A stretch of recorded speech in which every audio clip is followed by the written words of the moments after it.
if everything was fine and you and Tati never split up or whatever, I would have just been a comfortable fat kid that went to uni and did some Very job. true. Did some job, just went to uni because I was meant to go to uni and just ticked the boxes and did all that stuff, you know? But I just went complete 180. Kia ora, we're your hosts, Julie and Suraid. We travelled around Aotearoa with our soundy Joey, meeting immigrant whānau, listening to stories and discovering what is said or not said between different generations. These stories warmed our hearts and broke our hearts, and over this series, we invite you too to listen in on conversations with my immigrant parents.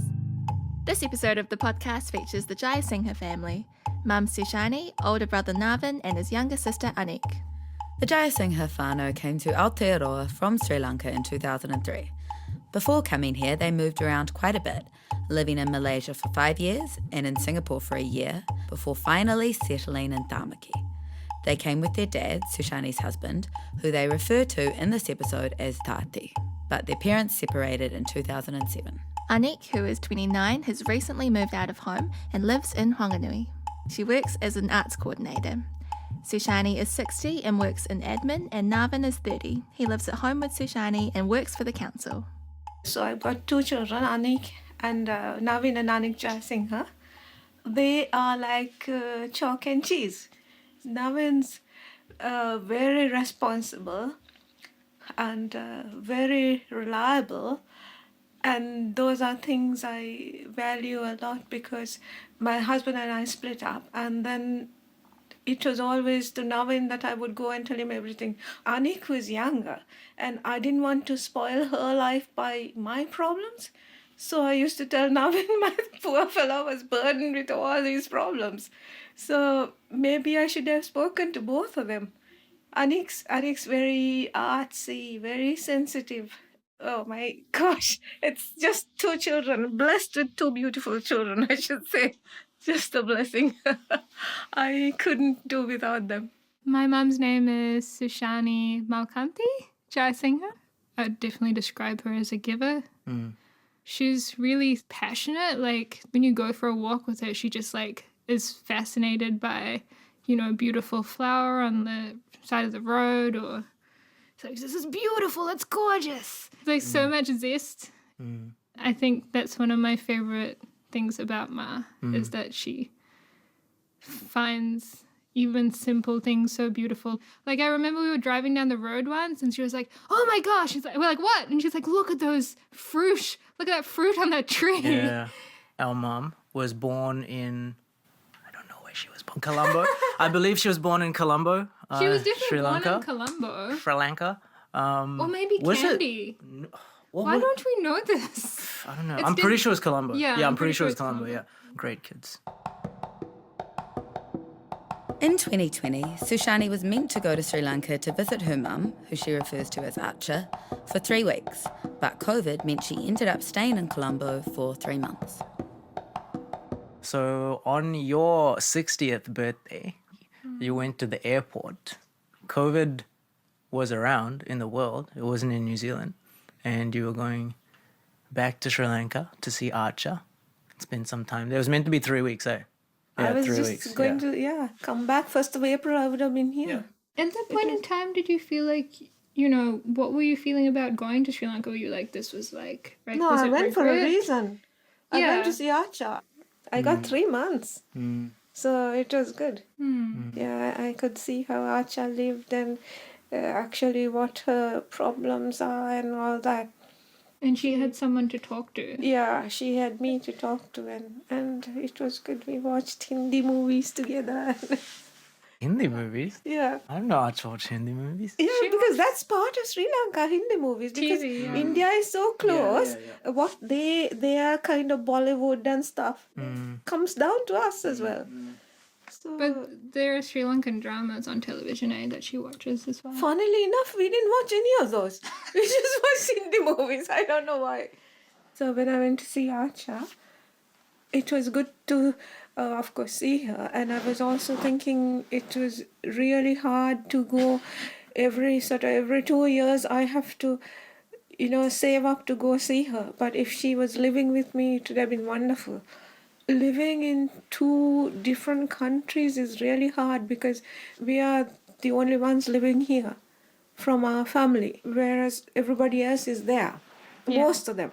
Yeah. So they have a rich family life, not like us. We don't have people, relatives coming in and, sitting around chatting to us, and suddenly somebody will pop in and then sit and have a meal together. Yeah. And, I really miss that. That's how you grew up. Yeah, I Yeah. really miss that. It's like if I thought of all these things before we came here, I would have never come here actually. I would have stayed home because of the amount of the connections and the loss of family is huge. When you come here, your friends become your family. Whereas if you are there, your family is everything, no? Do you think even if she could, do you think she'd want to come and live here anyway? Yeah, that's my question. No, she found it very quiet and she didn't have company here. So after a month of here, she liked it here. But after a month, she got bored. She had to go home Yeah. because that's her home. She doesn't have the Hindi movies here. Yeah, you know what was interesting from that? You've actually never said that you'd never come here. Yeah, Because you always say this is home. That's the first time you actually said you would never come here. Yeah. Yeah. I've thought about it a lot. It's a really hard thing to hear.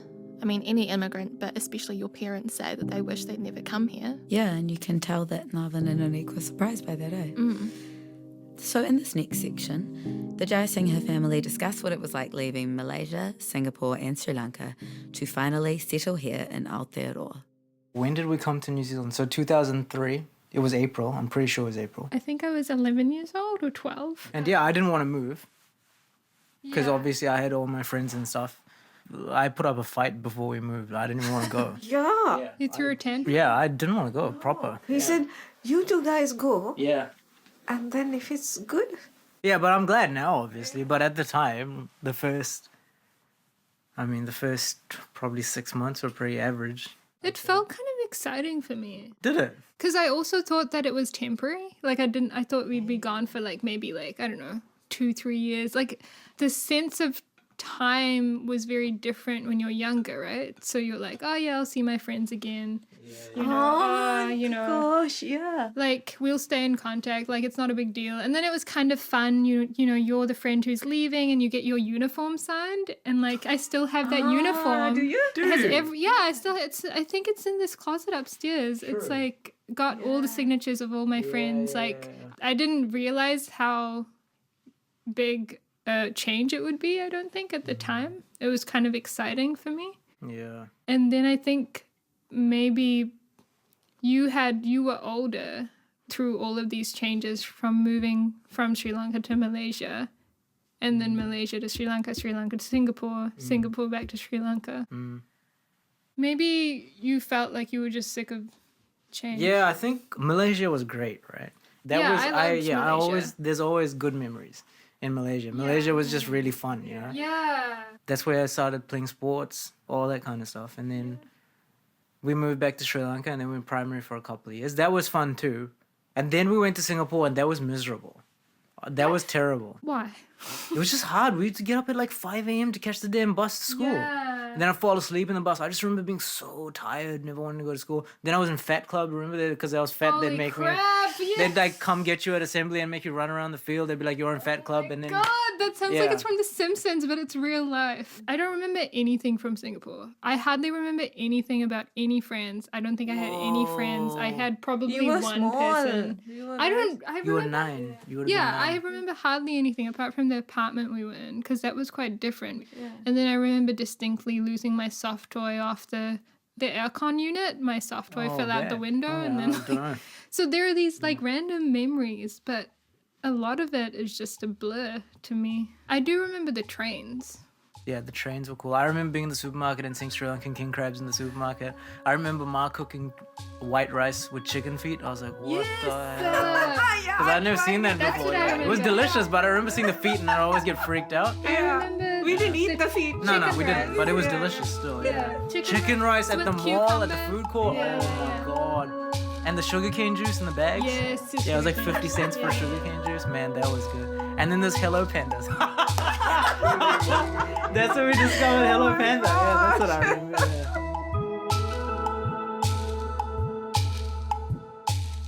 That's the other thing you've mentioned about like coming to New Zealand is that being a single mom, having the divorce and everything would have been taken quite differently over in Sri Lanka. It would have been harder. You wouldn't have been a social pariah as such, but it would have been difficult for you in social situations where there are lots of couples, aunties and uncles, gatherings.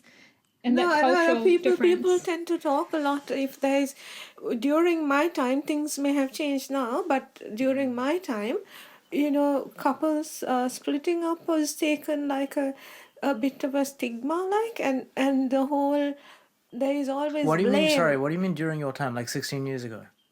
At the time we split up, there was stigma. In my time when I grew up, there was sort of the blame is always on the woman. Why couldn't she keep a marriage and nothing to do with the man? So it's always that. And also at the time we split up, I had the chance of going back again. But I didn't because I wanted to stay here so that both of you will be educated. If both of you and all three of us went back home and that stigma, I didn't want that blame to come on both of you. There would have been people looking down on us because you didn't have a father or something like that. So I didn't want that to come on you. So those are things that kept me here without going back. On the long run, I think it was a good decision. But then again, you lost things like family, your cousins. You don't have cousins. You don't have your uncles and aunties and grandfathers, grandparents. And those are huge. I think that's bigger than the little things that we would have had to undergo. But then we would have not had money to live because the income that I could have earned here, I can carry that lifestyle The quality of life there is better. Whereas if I earned there, I couldn't have given you even just to feed you. It would have been difficult. So that's the difference because that's a poor country. But I mean, it's not like you were rolling in it over here. You were just working. But the thing is, the money I earned was more than enough to have food on the table without anybody suffering. So it's not the same there. Of course, I would have had everybody around me to help me in other ways. More support. Lots of support. I guess the interesting thing, like going back to like family and how close you were when you were growing up with family. It was just part of life. People were coming in and out of the house. You'd constantly have parties, constantly entertaining. Archie was this amazing host who would cook so much food. And Daddy was this charismatic person and like... So you were surrounded by family your whole life. Like that's, I think, obviously what you're missing. But Navin and I, like we've talked about how like we didn't have that. What I'm trying to say is that maybe we don't know exactly what we're missing out on. A huge amount. Right. Whereas you don't realize you that. feel it so we much. don't miss it because we know. I mean, I miss Sri Lanka. I miss family. I miss the potential loss. You feel But like you've lost. you don't feel it as much. Because you know what it was like. It's right, like better to have loved and lost, but you haven't lost anything. But that might It's good in a way if you think like that because I was sad for you because you should have been brought up with your cousins and aunties and uncles and that type of thing. That is a huge loss for me from what I've had. But you've provided so much for Navin and I. Like, I mean, you can't provide the whole village to raise us. What you could provide, you did that and more. So like I don't think you should feel sad, or like not that you shouldn't feel sad, but It's what it is. We don't feel the You can't do anything about it. It's what it is. There's something I love about all of them rushing to like defend or reassure the other person that they're not sad, they're doing okay. Like everyone just wants everyone else to feel okay. And I think sometimes between generations, like we project our own, like we think the other generation is sadder than they might actually feel. Yeah, I feel you. It's a really nice exchange. I hope that was nice for Sushani to hear. It is true, that often people from really large families think that that is the kind of best kind of family. Yeah, that's the measure of happiness in a way? Yeah, or- sometimes. I think a lot of people I know who have lots of brothers and sisters want to also have lots of kids and Yeah, stuff like true. that. Because I think lots of people just have huge extended families, and then if someone finds out that, like, it's just always been me and then my brother with no cousins around, how is that possible? That's also such a common immigrant experience, eh? Like when you move, you don't have your cousins here, you don't have that extended family around. I didn't really realize that commonality until these guys started talking, until we were recording with Did you them. not grow up with cousins? I have- You had cousins. Yeah, I have cousins, but like in Sri Lanka, I have cousins. In this next part of the episode, the Jayasinghe family discuss Sushani's separation. In terms of the separation with Ma and Tati, it was, as any teenager would be, like, not spiteful, but just like a little bit bitter. You know, everyone goes through that emo stage and then there's a separation and then it's like justified. And for like, I don't know, a while during my teenage years, I was like, you know, all men are kind of very self-centered, or like you can't really trust them. And I also went to a girls' high school and I found really good friends there. And I know it's much easier for me to click with women. And like over time, I've been working on that and just like recognizing my bias with like friendships, right? But I think it's also the fact that the separation happened and for a long time, I didn't trust any dudes. And I was like, what's their agenda? Like, what do they want?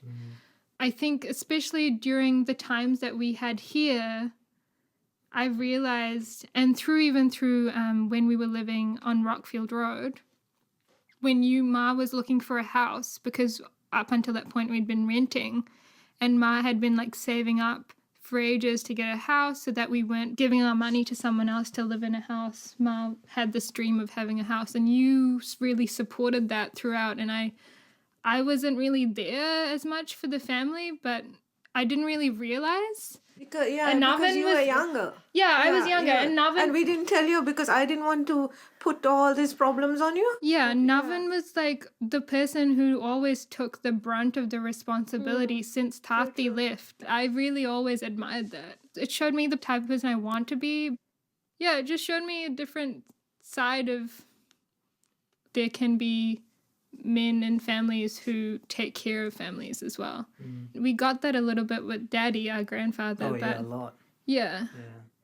But it's a whole different level because you had to sacrifice like a few Yeah. things. It just was what it was, you know what I mean? Yeah, I couldn't have done it without you. We couldn't have done it without you either, so Yeah. it's the same thing, you know, same, you know? Yeah. Yeah. We were all in it together. Yeah. Yeah.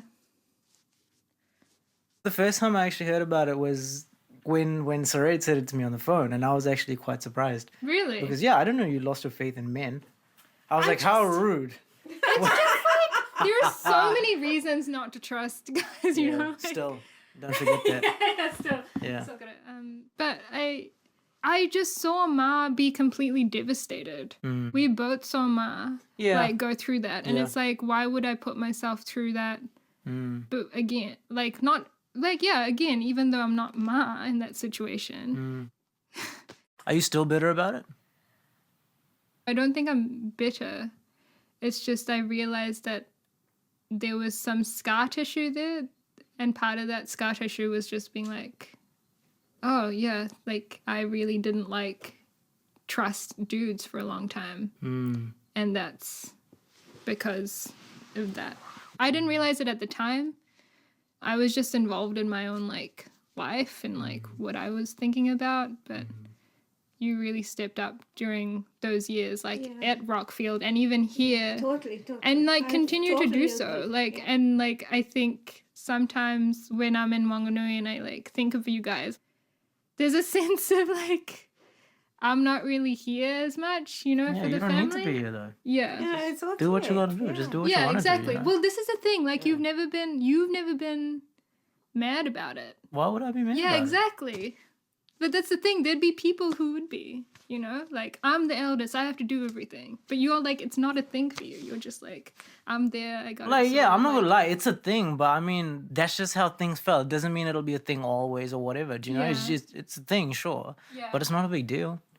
If everything was fine and you and Tati never split up or whatever, I would have just been a comfortable fat kid that went to uni and did some Very job. true, Did, very did true. some job, just went to uni because I was meant to go to uni and just ticked the boxes and did all that stuff, you know? But I just went complete 180. I wouldn't trade that, like, Yeah, for anything. everything Like, happens I'd for go a through that reason, pain and everything again yeah. for that. Because Yeah. definitely, it would have been completely different Yes, life. yeah. You know? That wouldn't have been life, actually. Nah, it would have been different, you know? Yeah. I've always thought about you as that stability. Like, you've always been the constant in Navin and I's life. I Like, there's been wanted so to much be. I change. wanted to be because And I you knew have. my life Yeah. and how much stability I had in my life, and I didn't have to worry about a thing. It was totally good. I couldn't give it to you, and I knew the main thing was to hold it together, the stability.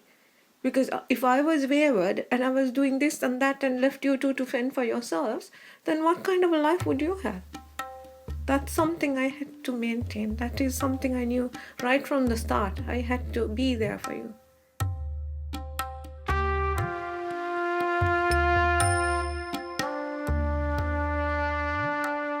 I really related to Anique saying that the way the painful separation her parents had destroyed her trust in men, and that she had to like work really actively to rebuild that, but the way that Navin helped and the way that he came through for them was what changed things for her.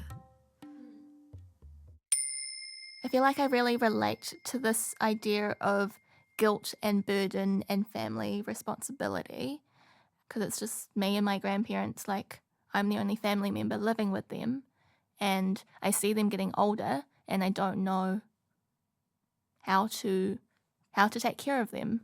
I don't think I see it as a burden as much, but I see my inability to cope with it, where I feel guilt about that. Do you relate to Anique? Yeah, I relate to Anique even though I'm there Yeah. with them. Yeah. I can see how that would be hard.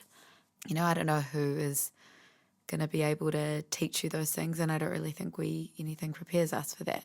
For having to step into the role of caretaker when we've always been the one who was cared for, or when those people were the ones who cared for us. I think that's the thing. Yeah. Like, when does that relationship change? Or it's probably constantly changing Yeah. and shifting between the two.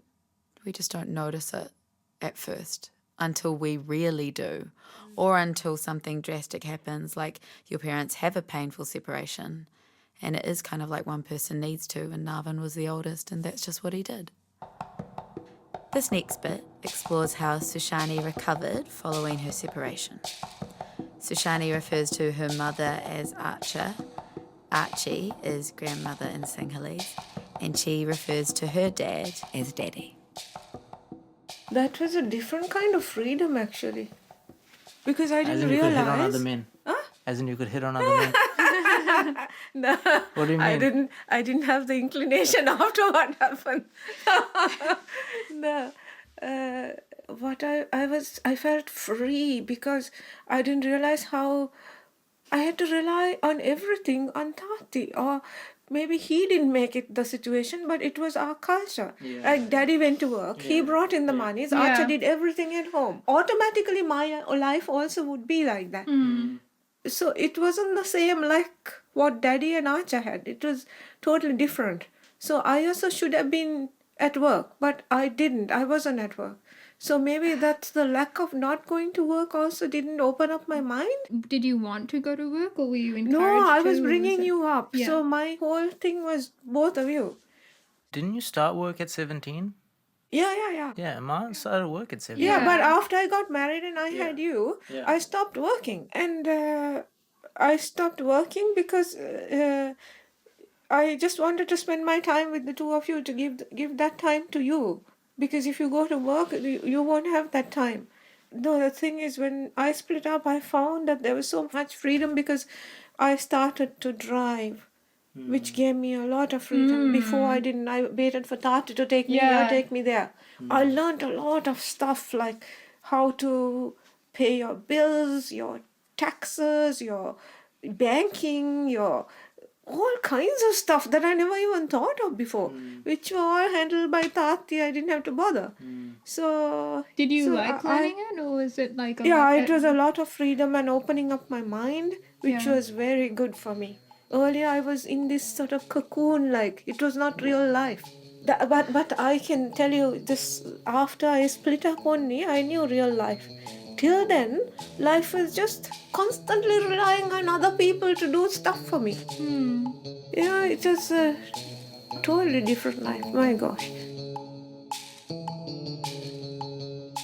It's the first time living alone. It's the first time moving out at the age of like 28, which I think for a lot of Kiwis might be late, but in our culture, it's not a thing. Like, there are intergenerational families living in one household, and that's not a stigma. It's not a thing. And I guess I've been thinking about, I don't know, I guess I sometimes feel guilt that I can't be here for That's the good family. guilt. That's good guilt. Come back She home. likes mate. that. Yeah, it fuels you. You live off the... It kind of made me think about like independence, because I've been really like, I've been loving just being able to do things myself and being only to rely on myself in certain ways. Yeah.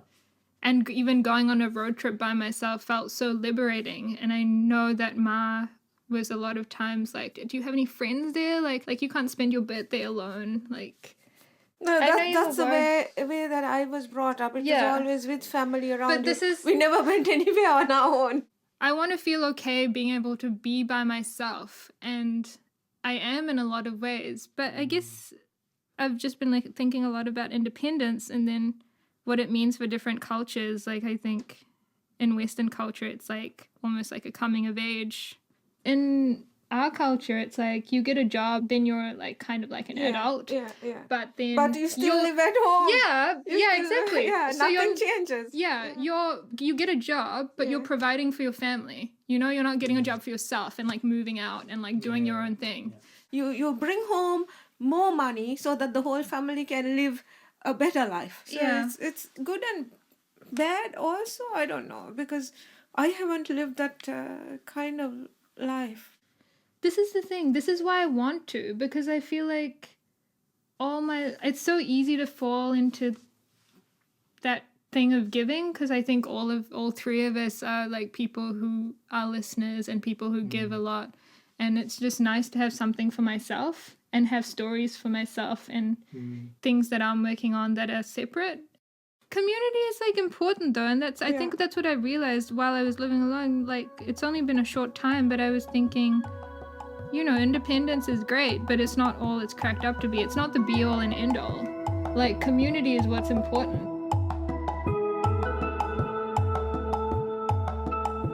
It's a great point by Anique that our judgments, how we value independence versus community, like it's so shaped by how we're raised, what we're surrounded by when we're younger and when we're older.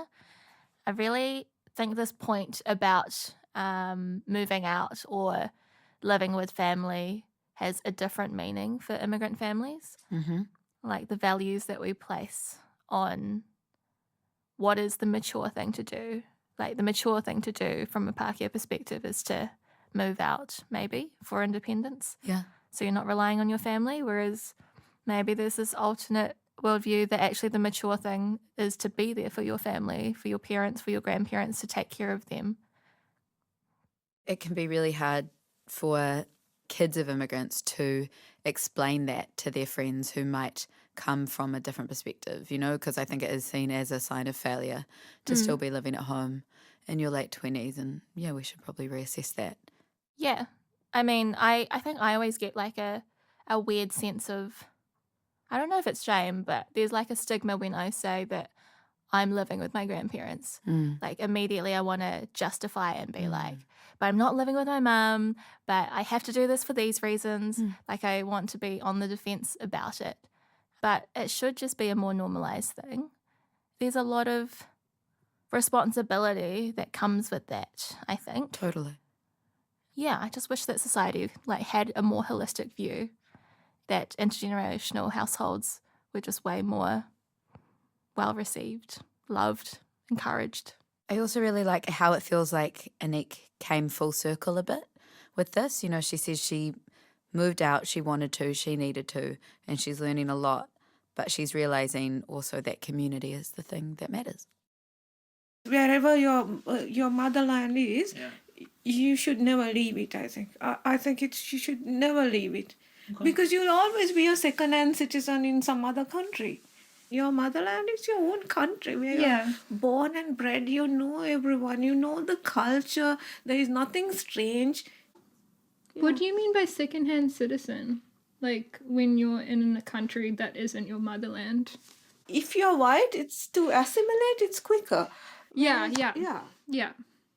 For us brown people, it takes a bit of time. It takes a long time to get to know people, for them to know us.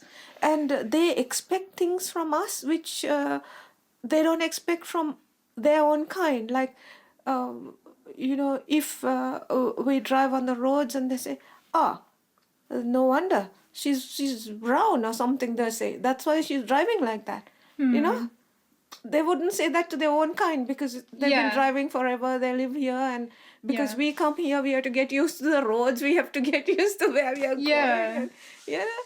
So lots of little things like that, which they automatically think, okay, they're migrants, that's why they can't do this or that. Or, so the reason for everything is drawn down. Because you're migrants. But then this country is not bad. Actually, I have nothing to complain about.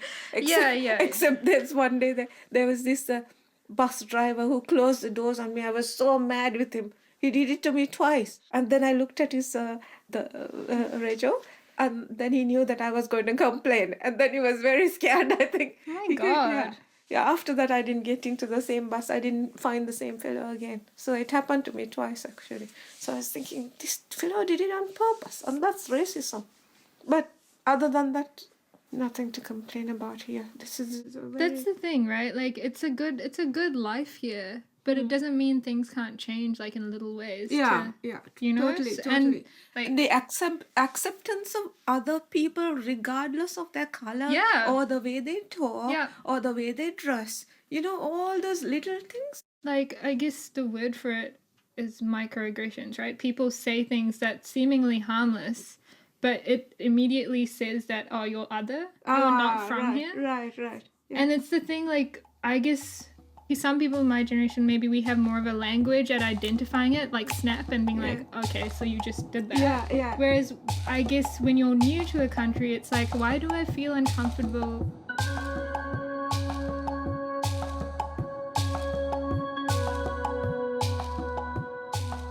This is my home now. I love it here. If I go to Sri Lanka, it'll be for a holiday. But Sri Lanka is also my home. I can't separate the two like that. Yeah. I live here, but Sri Lanka is also my home. So I'm happy. So you don't feel different in Sri Lanka when you go back? No, it's home. Do you feel different in New Zealand? No. I've lived here long enough, I guess. That's really good. I guess you guys must be feeling like home here more than Sri Lanka, no? Because the language does a lot too. True. It's the language. That's something else that I missed out on giving you guys, the language. It's interesting when you say you feel, I mean, of course you feel comfortable in Sri Lanka, actually, because you grew up there. Yeah, I love talking and my you have own the language. And some jokes you can only tell in Sinhalese. Yes. You can't, in any country it's the same thing. Yeah. Only they will understand those jokes. I think you can't translate those. I realized that like when you can tell a joke in your mother tongue and like you can have like a conversation with someone, like a stranger in Sinhalese. That would be my like dream. If to go back and just be like fluent and just you can only do that if you go back. I feel different when I go to Sri Lanka. There's no doubt. I guess both places are home, for me. In one place, I feel more at ease because I understand the language and like I understand Sinhalese, I just can't speak it. But that means that I can listen to a conversation but not really partake in it as much. And like I said, I just want to be able to be fluent in it. And that'll help with that sense of being at home, I think, more. Not just for myself, but for other people. Other people as well. Because I've had that question of like, so how would you identify? Are you Sri Lankan or are you Kiwi? And I was like, well, I'm both. Like, I would consider I'm Sri Lankan Kiwi. And then he was like, no, you have to pick. Like, you can't be both kind of thing. It's like you're either Sri Lankan or you're Kiwi. And it was kind of confronting. Like, I wasn't expecting that, someone from my family as well. And it was like, well, you might think that I have to pick, but I don't, like, that's not. Yeah. I can easily say, if somebody asks me, I can, straight off, I can tell them I'm a Sri Lankan. But you will have a struggle with that question. I don't have a struggle. I say I'm Sri Lankan New Zealander. There's no struggle there. I don't know. I say I'm Sri Lankan because I was born there. But, I mean, it doesn't... I can't say it means much, if I'm being honest. Like, I say that because I'm born there. But you know, last time I went there was 7 years ago. And I went there thinking, oh, when I get there, it'll feel like home. Yeah. And then I got there and I was like, this is not what I was expecting. And it didn't feel like home. I just felt like a complete outsider. Well, I think it's a combination of things. One, I was younger. I was a different person. If I went back today, it'll be very different. So that's why I really wanted to go back this time. Yeah, last time I went back there, I had the same things. Like, you know, what are you? Are you Sri Lankan or are you Kiwi? Like, I had the same thing too. It's like, do you support Sri Lanka in the cricket or New Zealand? You know, it's like, who cares? Like that, and yeah, you'd feel that was confronting for sure. You know, especially when it's your own family. It's not random. Yeah, I just felt very disconnected when I went back last time, and I felt very lonely when I went back last time.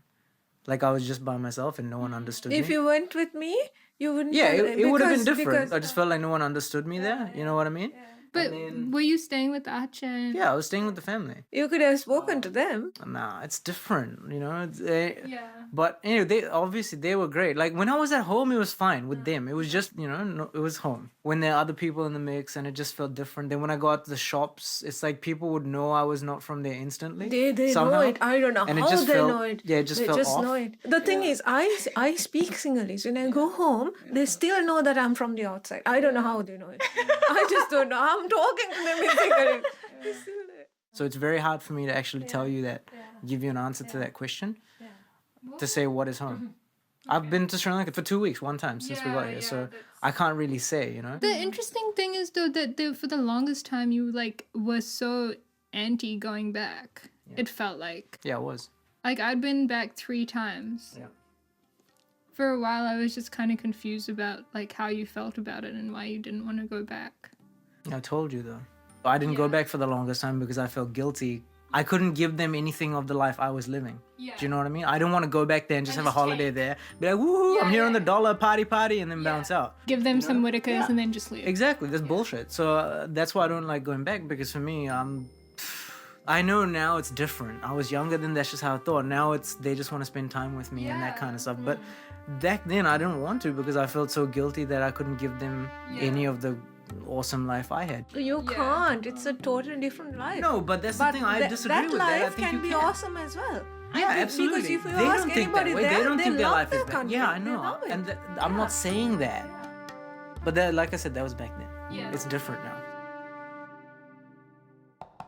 I think this exchange at the end is revealing of even how much you and I have grown through doing this process. Like the way that Navin says something, and when he said it, I'm like, damn, that's a good point. And then Sushani counters it, and I'm like, oh, that's a good point too. And I think my perspective on a lot of these conversations used to be way more one-sided, and I used to like kind of empathize with one person or the other, and now I'm just seeing that there's so many different ways to look at something. Like I really relate to what Navin's saying about not wanting to flaunt a lifestyle, but I also love this perspective that the Western way of living is not necessarily better, and what we perceive as a developed world is something we need to reassess. Thank you so much to the Jayasinghe family. Thank you so much for being our first Sri Lankan family. Outside of wasn't Sarai. mine. And it was so lovely to get to know you guys and hear your stories.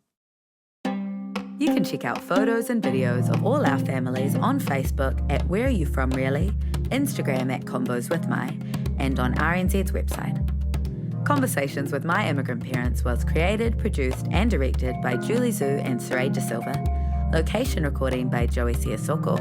Studio recording by Jill Eva Craig at The Secret Beehive. And sound edited and mixed by Emi Pagoni. Our cover image is illustrated by Ngā Mutania Jones at Miss Memo and designed by Sonia Milford. A huge thanks also to Kay Elmers and Tim Burnell from RNZ Commissioning. Conversations with My Immigrant Parents was made possible by the RNZ NZ On Air Innovation Fund. He ko nai ipurangi tēnei ma te reo irirangi o Aotearoa.